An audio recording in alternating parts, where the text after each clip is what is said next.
George Galloway make a difference in Parliament today? Because Labour, Tory, same old story.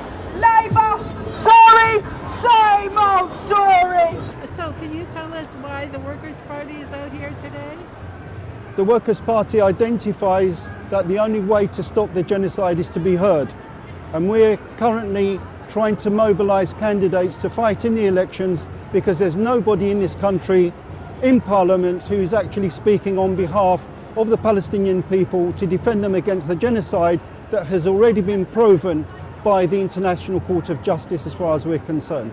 And that's what we're fighting for, and that's why we're here. We want our voice heard. And we know that our leader, George Galloway, can do that. And we're looking forward to a Rochdale victory, which will make all the genocidists in Parliament, outside of Parliament, understand that we're not going to tolerate it any longer.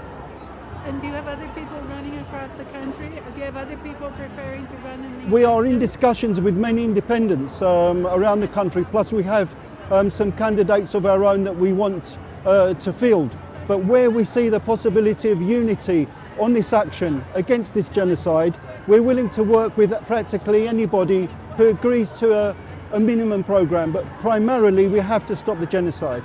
Ironically, that's one of a positive thing that's come out of this whole event is a willingness amongst people to band together against the genocide and to put pressure on the government. So you may have more support than I would expect you would have a lot of support. Are you feeling that support? We are feeling that support, and we can see that there is growing support all the time. We are the fastest growing left wing, if we can still use that term, party, and we're encouraged by the type of people who are also joining us, from basic, simple, unpolitically educated people who are ordinary workers but who will not tolerate the genocide, and the same as members of the Labour Party who are defecting from the Labour Party because they're not willing to stand for the genocide. And this is the marker.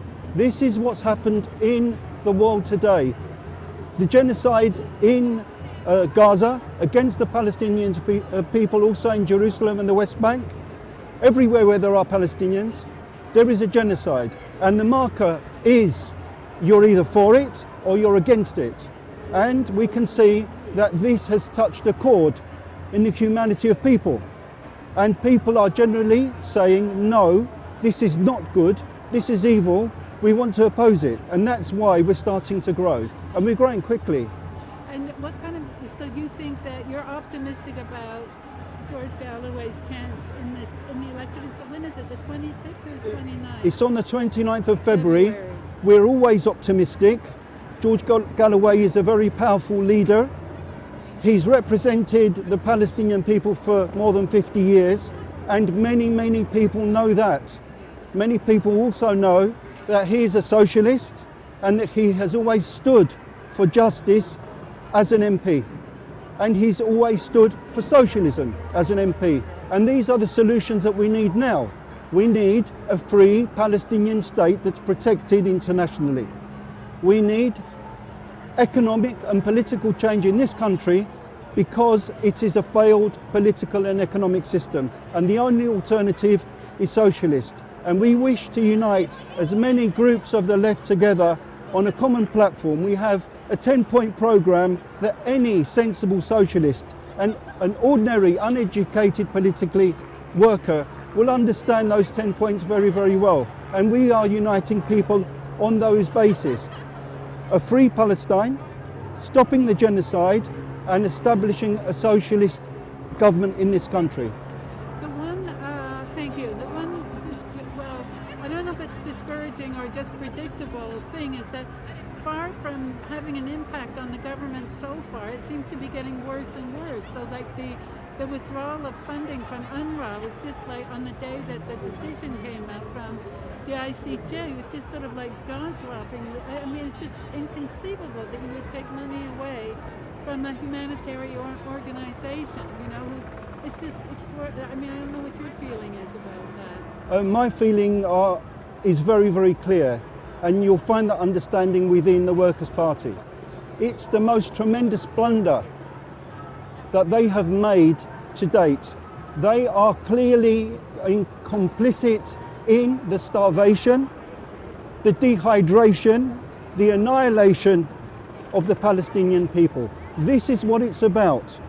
Everybody has understood now that the agencies which are providing the crucial services for life for the Palestinians are being shut down because they failed to do it militarily. They see this as a quicker solution because the cost of the Zionist military operation is too high. And so they have resorted to this, and also as a warning to those countries who have supported the decision of the International Court of Justice to frighten all the other states to see what can also be done to them. And it's quite possible for the Western forces which are behind this genocide, because now it's not just the military, now it's just not blockade, now it's the privation of those services of an agency that has served legally the Palestinians since 1948. Great, thank you. I mean, given that Labour could lose 30 seats in areas which are predominantly Muslim, or where there's high Muslim populations, I mean, they're on a high-risk trajectory as well. So what is behind their stubborn support for Israel and genocide? It's the last, they are performing their last card. They don't have any more tricks to use. They're literally falling apart and not knowing how to deal with this situation because it's completely out of control now. And the only possibility that occurs to me is that they're playing for all, and that is to say that they're willing possibly to go into a third world war because the NATO and US commanders actually believe in the feasibility of a first strike. That is the doctrine of NATO and the United States, first strike capability. And it's unbelievable that they still believe that, especially in the context of hypersonic weapons that are held by China, by Russia, by North Korea, possibly by Iran as well.